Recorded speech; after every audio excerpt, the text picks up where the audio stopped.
The wonderful Nigel Farage, the head of the Reform Party, joins us now from merry old England and its magnificent capital. Nigel, lovely to see you. And what about the announcement? And I've got to say, I love this stuff. I love that the plan is in place about saying essentially the squatters' rights system, which leads to people eventually becoming permanent citizens. If you're the boss, that's gone. Yeah, absolutely. I mean, look, we get people coming into Britain to work, just as you do in Australia, and that's fine. You know, you come on a work permit, you don't use the social security system, but we have this system now where if you stay for 5 years, you get what's called indefinite leave to remain. That means you can access all the benefit structure in Britain and bring your family. And frankly, this is forecast over the next decades to cost us, well, over £200 billion because there's so many unproductive people coming. So we're saying, look, this is unfair to British taxpayers. It makes no sense. It's bad for us. We're simply going to end it. Let me guess, the hand-wringing says there's an engineer which has come from Poland and their partner has every right to stay, and just because they are the partner, they should not be punished. Is that generally where we're going? Yeah, but if they're an engineer from Poland, they're probably earning a very good salary and paying a fair chunk of tax. The problem is a lot of those that end up here, frankly, don't work at all. You know, and the whole thing, mass migration. Our population has risen by 10 million in the last 20 years. 10 million. And with it, our productivity has fallen and our income per capita has fallen. Mass migration on an unselective basis has made us poorer. And this is one of the things that historically Australia always got right. Although I do sense in the last few years, you've rather lost your way on it. Well, I mean, we've talked about how, you know, and for our country, I talk about this a lot, right, which is that 25 years ago, there was 18 million people in Australia. Now it's close to 30.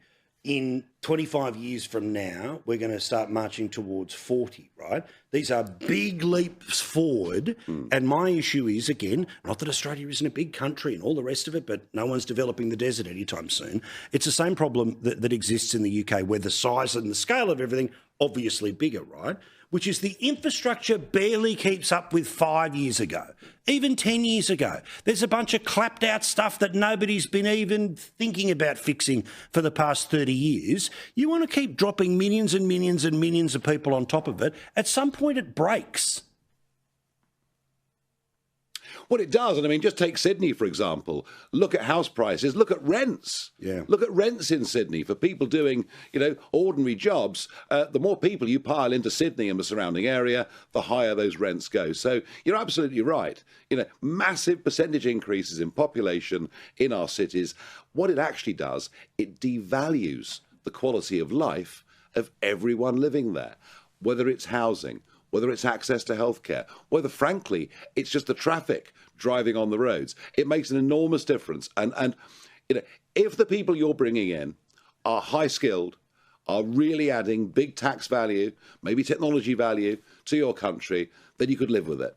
But what you find is an awful lot of people that come don't add economically and bring a culture that is completely different to yours. And you've only got to look, frankly, at the pro-Palestine demonstrations that you've seen in your big cities to realise, you know, you've imported a culture who think very differently to the average Australian. Well, all of those protests stopped, right? Because Australia and the United Kingdom have both done something that even 5 years ago thought impossible, which is to recognise a Palestinian country. Of course, it doesn't end up with the recognition because the significant people in and around that Security Council don't do it. Israel turns around and now says any idea about two-state is completely gone, which is a massive step.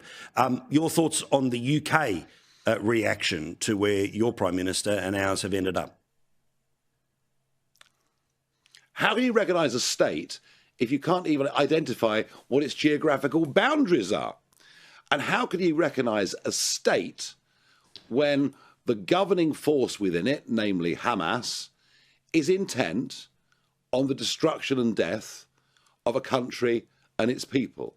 It is simply a monstrous thing to do. Now, you can criticise Netanyahu, you can criticise Israel, you can do all of those things, but to recognise something that has no actual entity and is in effect run by terrorists. It rewards the abominations of the 7th of October a couple of years ago, and it does nothing to give peace in the Middle East, and it puts the hostages in an even more dangerous position. So I cannot for the life of me understand why Starmer's done it, other than he's frightened of the left in British politics. He's frightened particularly of those communities that have come into our country in the last few decades and who view the world very differently.